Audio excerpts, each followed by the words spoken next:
Bienvenidos a Teoría y Derecho, el podcast donde desentrañamos las ideas que han revolucionado el mundo jurídico. Hoy los invitamos a un viaje fascinante a través del tiempo y del pensamiento para conocer a uno de los gigantes de la teoría del derecho, Hans Kelsen. Imaginen retroceder a principios del siglo XX, una época de grandes cambios y turbulencias. En medio de este torbellino histórico, un hombre se propuso a limpiar el derecho de todas sus impurezas políticas y morales, y nos dejó una obra que sigue siendo fundamental hasta hoy, la teoría pura del derecho. En este episodio exploraremos quién fue Hans Kelsen, descubriremos los principios esenciales de su teoría, debatiremos las críticas que ha recibido y discutiremos su relevancia para el mundo contemporáneo. Para hacerlo, estoy aquí con un grupo de apasionados del derecho: Natalia, William, Sebastián, Juanita e Isabela. Para mejorar la comprensión, dividiremos este episodio en 5 segmentos. Prepárense para una inmersión profunda y esclarecedora en la mente de uno de los pensadores más influyentes del derecho. Sin más preámbulos, comencemos nuestro viaje. Gracias, Laura. Considero que antes de iniciar a hablar de su teoría, es importante conocer quién era Hans Kelsen.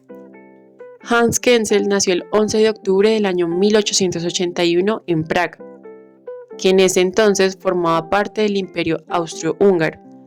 Su familia era de origen judío, y esta herencia cultural influyó en su perspectiva intelectual. Desde joven, Kelsen mostró un gran interés por el estudio, destacándose en la escuela y posteriormente en la Universidad de Viena, donde estudió Derecho y Filosofía. En 1905, Kelsen obtuvo su doctorado en Derecho. Durante estos años, se vio profundamente influenciado por los ideales del positivismo jurídico y el neokantismo, corrientes filosóficas que subrayan la importancia de una base lógica y científica en la comprensión del derecho. El contexto histórico en el que Kelsen desarrolló su pensamiento fue turbulento y lleno de cambios, pues Europa estaba en una encrucijada política y social, marcada por la Primera Guerra Mundial y la posterior disolución del Imperio Austrohúngaro. Estas circunstancias llevaron a Kelsen a buscar una teoría del derecho que fuera pura, es decir, libre de influencias políticas y morales, que fuese capaz de ofrecer estabilidad y claridad en los tiempos de incertidumbre. Además de su trabajo teórico, Kelsen obtuvo una carrera académica distinguida. Enseñó en varias universidades europeas y tras el ascenso del nazismo, emigra a los Estados Unidos, donde continuó su labor docente en universidades de Harvard y en la Universidad de California, Berkeley. Su exilio no solo fue consecuencia de su origen judío, sino también de su compromiso con una visión racional y democrática del derecho que chocaba con los regímenes totalitarios de su época. Uno de los logros más notables de Kelsen fue la redacción de la Constitución de Austria del año 1920, que aún hoy en día es la base del sistema legal austriaco. Esta Constitución refleja muchos de los principios de su teoría pura del derecho, incluyendo la idea de un orden jurídico jerárquico y la importancia de una fundamental. Finalmente, Kelsen falleció el 19 de abril de 1973 en Berkeley, California, dejando un legado perdurable en la filosofía del derecho y una influencia que sigue siendo objeto de estudio hasta el día de hoy. Así las cosas, damos paso a William, que nos va a hablar sobre los principios de la teoría pura del derecho. Así es, Natalia. Continuamos nuestro viaje de aprendizaje. En este segmento nos sumergiremos en los principios esenciales que dan forma a esta teoría revolucionaria. Hans Kelsen propuso una visión del derecho que buscaba despojarlo de elementos políticos y morales, centrándose en su estructura lógica y normativa. Para entender la teoría pura del derecho, es importante comprender algunos de sus pilares fundamentales. En primer lugar, Kelsen postuló la idea de que el derecho es un sistema de normas y que estas normas se organizan jerárquicamente, con una norma superior que valida las normas inferiores, creando así un ordenamiento jurídico coherente y sistemático. Ahora bien, un concepto importante en la teoría de Kelsen es la norma fundamental, que es aquella construcción teórica y no una norma real que pueda encontrarse en algún texto de manera específica. Se trata de una superposición necesaria para el análisis y la comprensión de un sistema jurídico desde la perspectiva de Kelsen. Según esta teoría, la existencia de la norma fundamental es necesaria para evitar un regressum ad infinitum, es decir, un proceso infinito de justificación de normas legales. En la práctica, la identificación de la norma fundamental puede variar según el contexto jurídico y las tradiciones legales de cada país. Algunos teóricos han propuesto diferentes interpretaciones de la norma fundamental. Por ejemplo, teóricos como Hart o Joseph Reis han propuesto diferentes interpretaciones de esta norma, argumentando que podría ser la Constitución, un acto de fundación de un Estado o incluso un acuerdo tácito entre los ciudadanos. Sin embargo, para Kelsen, independientemente de su forma concreta, la norma fundamental cumple la función de establecer la validez y la coherencia del sistema jurídico en su conjunto. Otro aspecto central y distintivo de la teoría pura del derecho es su enfoque normativista, el cual constituye uno de los pilares fundamentales del pensamiento de Kelsen.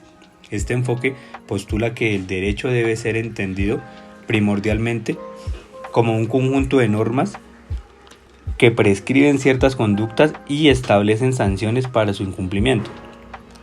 Según Kelsen, estas normas constituyen el núcleo esencial del sistema jurídico y son la base sobre la cual se fundamenta la autoridad y la coherencia del derecho como ordenamiento social justo. Esta concepción del derecho como un sistema de normas despojado de cualquier carga ideológica y valorativa ha generado controversias y debates entre los teóricos del derecho. Algunos críticos argumentan que esta visión reduccionista del derecho ignora su dimensión moral y su papel de la promoción de la justicia y la equidad en una sociedad. Sin embargo, Kelsen enfoca su posición normativista en una herramienta esencial para garantizar la objetividad y la neutralidad del estudio de la aplicación del derecho, especialmente en el contexto donde se busca una interpretación imparcial y despolitizada del mismo. Por ello, es importante introducir el concepto de pureza metodológica en esta teoría. Esto implica separar el estudio del derecho de otras disciplinas, como la política o la sociología, para examinarlo en su propia dimensión y adaptar este enfoque. Kelsen busca garantizar la objetividad y la precisión en el análisis jurídico. Así que aquí lo tienen, los principios fundamentales que subyacen a la teoría pura del derecho, de Hans Kelsen. En el próximo segmento, de la mano de Laura, expondremos más a fondo cómo estos principios influyen en la comprensión y la aplicación del derecho en la práctica y en qué consiste la pureza metodológica del derecho. La importancia de la teoría pura radica en que se trata de una teoría estrictamente jurídica, que supone que la verdad o falsedad de los enunciados jurídicos no dependen de la verdad o de la falsedad de premisas empíricas o morales.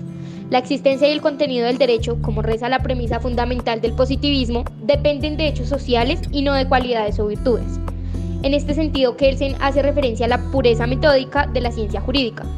Para Kelsen, el pensamiento filosófico de la época contaminaba la ciencia del derecho con estándares morales e ideología política, o intentaba reducirla a las ciencias naturales o sociales. La idea de pureza de la ciencia jurídica se concibe para distinguirla de la moral y de la ciencia empírica.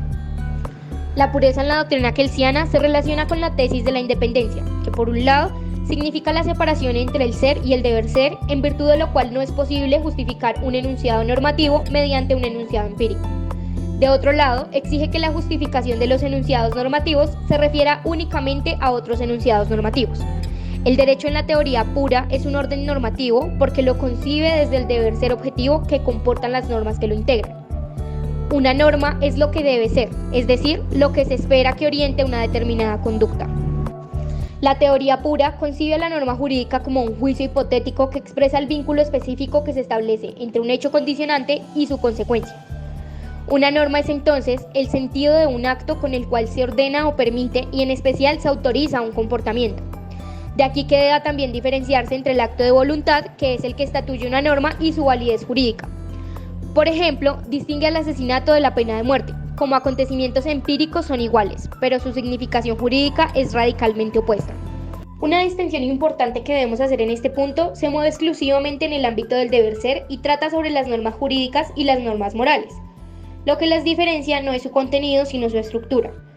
Para Kelsen, el derecho es un orden coactivo. ¿Qué quiere decir esto? Define el derecho como un sistema de normas que busca motivar conductas a través de la amenaza de un mal que debe imponerse institucionalmente.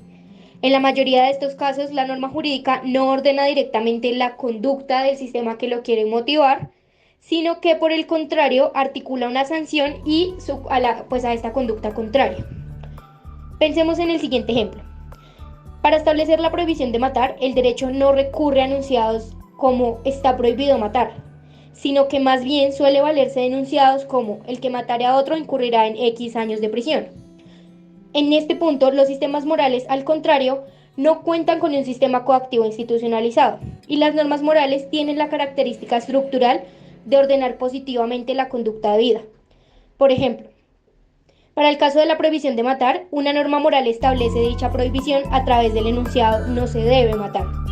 Por esta razón estructural, la teoría del derecho con pretensiones científicas debe establecer conceptualmente una estricta separación entre el derecho y la moral. El objeto exclusivo de la ciencia del derecho, entonces, para Kelsen, es el estudio a la norma jurídica. De esta manera, excede a su ámbito de estudio el análisis de su calidad moral. Como existe una separación conceptual entre derecho y moral, la ciencia jurídica puede describir los sistemas jurídicos avalorativamente. Sin embargo, a pesar de sus múltiples aportes, esta teoría también atrajo consigo algunas críticas, de las cuales nos van a hablar a continuación Sebastián y Juanita. Bienvenidos. Una de las críticas más profundas y persistentes hacia la teoría pura del derecho de Hans Kelsen radica en su postulado de una separación radical entre el derecho y la moral. Como explicaba Laura, Kelsen sostiene que el derecho debe ser comprendido como un sistema de normas autónomo, desprovisto de consideraciones éticas o sociales, y que su estudio debe limitarse exclusivamente a su estructura lógica y su funcionamiento normativo. Sin embargo, autores prominentes como Lon Fuller y Ronald Dworkin argumentan que esta separación es artificial y que el derecho no puede entenderse plenamente sin considerar sus implicaciones morales y sociales. Estos críticos sostienen que las normas jurídicas están inherentemente entrelazadas con valores y principios éticos y que pretender aislar el derecho de la moralidad es simplificar en exceso la compleja interacción entre el derecho y la sociedad. Desde esta perspectiva crítica, la teoría pura del derecho de Kelsen puede ser acusada de presentar una visión reduccionista y abstracta del fenómeno jurídico que pasa por alto las complejidades inherentes a la práctica del derecho en el mundo real. Se argumenta que el derecho no puede ser comprendido únicamente desde la perspectiva formal y normativa, sino que debe tener en cuenta las diversas influencias sociales, históricas y culturales que moldean su desarrollo y aplicación. En este sentido, se sostiene que el derecho no opera en un vacío moral, sino que está profundamente arraigado en las normas, valores y creencias de una sociedad en particular. Por lo tanto, cualquier intento de separar de manera tajante el derecho de estas realidades humanas y sociales podría conducir a una comprensión incompleta y limitada de su funcionamiento y significado en la vida cotidiana. Además, autores como Robert Alexy y Joseph Raz señalan que la separación entre el derecho y la moral no es tan clara como sugiere Kelsen.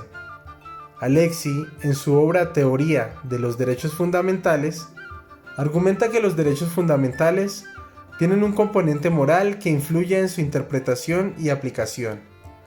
Raz, en su libro El concepto de derecho, sostiene que el derecho y la moral están entrelazados de manera compleja y que intentar separarlos completamente es una tarea imposible. Existen casos en los que el derecho refleja directamente valores morales, como en las leyes que prohíben el asesinato o la esclavitud. Argumentan que intentar separar por completo el derecho de la moralidad es ignorar la complejidad de la experiencia humana y la interconexión de diferentes dimensiones de la vida social. Una crítica adicional dirigida hacia la teoría pura del derecho de Kelsen se concreta en el concepto de la Grönder. Algunos teóricos prominentes como Lon Fowler y Ronald Dworkin han argumentado que la noción de una norma fundamental hipotética es problemática y carece de fundamento en la realidad jurídica. Fowler, en su obra El caso del hombre afable, critica la idea de un Grönder como una abstracción inútil que no tiene aplicación práctica en el derecho. Sostiene que cualquier sistema jurídico debe basarse en normas concretas y observables, y que la introducción de una norma fundamental hipotética solo sirve para complicar innecesariamente la comprensión del derecho. Dworkin, en sus libros Los derechos en serio, también cuestiona la viabilidad de la Grönder como fundamento último del sistema jurídico. Argumenta que la idea de una norma fundamental que otorga validez a todas las demás normas carece de coherencia conceptual y no ofrece una explicación satisfactoria de la autoridad del derecho. En su lugar, Dworkin propone una teoría basada en los derechos individuales y la integridad judicial, que reconoce la importancia de los principios morales y éticos en la interpretación y en la aplicación del derecho. Autores como Herbert Hart han cuestionado la aplicabilidad de este concepto en la práctica jurídica. En su obra El concepto del derecho, Hart sostiene que la idea de una norma fundamental que otorga validez a todo el sistema legal es problemático, ya que no ofrece una explicación convincente sobre cómo esta norma es efectivamente establecida y aceptada en una sociedad. También argumenta que la legitimidad del derecho no puede depender únicamente de una norma hipotética, sino que debe tener en cuenta aspectos como el conocimiento de los gobernadores y la autoridad de las instrucciones legales en la creación y aplicación del derecho. Además, autores contemporáneos como Martha Nussbaum han abordado la crítica desde una perspectiva ética y política. En su obra El cultivo de la humanidad, Nussbaum cuestiona la idea de separar el derecho de la moralidad, argumentando que esta separación puede conducir a la injusticia y la arbitrariedad en la aplicación del derecho, sosteniendo también que el derecho debe estar fundamentado en principios éticos y universales que promuevan la dignidad humana y el bienestar de todos los individuos, y que cualquier teoría del derecho que ignore esta dimensión es ética, incompleta e insatisfactoria. Ahora damos paso a Isabela, que nos dará una luz sobre la aplicación que esta teoría tuvo. Así es, a pesar de las críticas, la teoría pura del derecho de Kelsen ha tenido un impacto significativo en la teoría jurídica y en la práctica legal. Su enfoque ha sido aplicado en la elaboración de constituciones y en la interpretación de sistemas jurídicos complejos. En la actualidad, la teoría de Kelsen sigue siendo relevante en diversas áreas del derecho, ejerciendo una influencia significativa en la formulación y aplicación de normativas legales en todo el mundo. En el ámbito constitucional, su enfoque en la jerarquía normativa y la distinción entre normas primarias y secundarias ha tenido un impacto considerable en la redacción e interpretación de constituciones en varios países.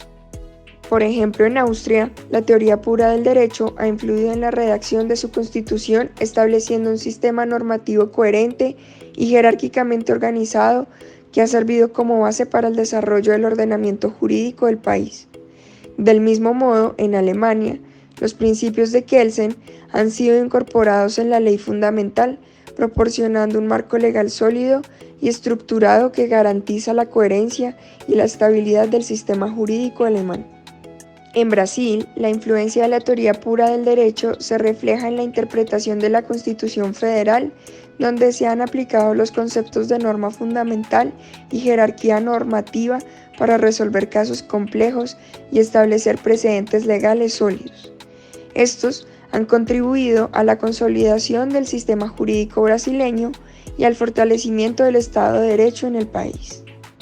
Además, la relevancia de la teoría de Kelsen se extiende más allá del ámbito constitucional, abarcando otras áreas del derecho como el derecho administrativo, el derecho internacional, la teoría del derecho penal. En cada una de estas áreas, los principios de la teoría pura del derecho han sido utilizados para analizar y resolver cuestiones legales complejas, proporcionando un marco conceptual sólido y coherente para la interpretación y aplicación del derecho.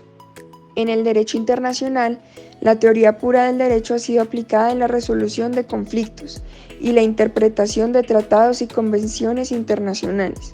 Su enfoque en las normas como unidades lógicas y su énfasis en la validez normativa han permitido a los tribunales internacionales abordar cuestiones complejas de manera sistemática y coherente. En el caso Marbury versus Madison, en 1803, en los Estados Unidos, la metodología de Kelsen fue utilizada de manera implícita por el Tribunal Supremo para fundamentar su decisión y establecer un precedente fundamental en el sistema legal estadounidense. Este caso se centraba en la cuestión de constitucionalidad de una ley del Congreso que otorgaba al Tribunal Supremo la autoridad para emitir mandatos judiciales. El Tribunal Supremo, bajo la dirección del entonces presidente del tribunal, John Marshall, utilizó un razonamiento basado en la estructura jerárquica de ley y la Constitución, similar al enfoque de Kelsen. Marshall argumentó que la Constitución era la ley suprema de la tierra y que cualquier ley que estuviera en conflicto con la Constitución sería nula y sin efecto. Esta interpretación reflejaba la idea de Kelsen de una jerarquía normativa donde la Constitución ocupaba el más alto nivel de la autoridad legal. Al adoptar este enfoque, el Tribunal Supremo afirmó su poder de revisión judicial sobre la constitucionalidad de las leyes, estableciendo así el principio de la revisión judicial en los Estados Unidos. Este caso sentó las bases para el concepto de revisión judicial y firmó la primacía de la Constitución como la norma fundamental del sistema legal estadounidense. Bueno, y hoy hemos navegado por las profundidades del pensamiento de Hans Kelsen, donde exploramos los pilares de su teoría pura del derecho, las críticas que se han enfrentado y su continua relevancia en el mundo jurídico actual. Esperamos que esta travesía haya sido esclarecedora y enriquecedora para ustedes. Los invitamos a convertir sus reflexiones, preguntas y perspectivas. Gracias por acompañarnos en este viaje y hasta la próxima aventura intelectual.